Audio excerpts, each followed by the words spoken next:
សូមស្វាគមន៍មកកាន់ឆ្នោតខ្មែរលទ្ធផលតេស្តថ្ងៃច័ន្ទខែធ្នូថ្ងៃទី29 ជា Channel ចូលចិត្តនិងចែករំលែកវីដេអូសូមអរគុណសម្រាប់ការទស្សនាចំណាំនេះជាវីដេអូសាកល្បងឆ្នោតមិនមែនជាលទ្ធផលផ្លូវការទេសូមទស្សនាជាឯកសារយោងនិងកំសាន្ត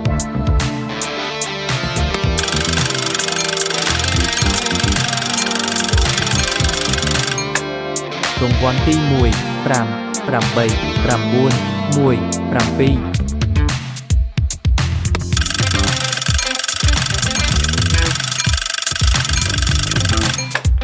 រង្វាន់ទី2 3 0 6 3 6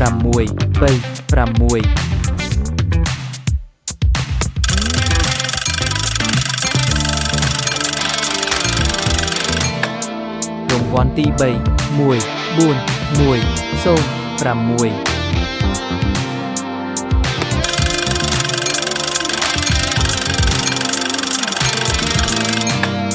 រង្វាន់ទី4 7 4 1 8 1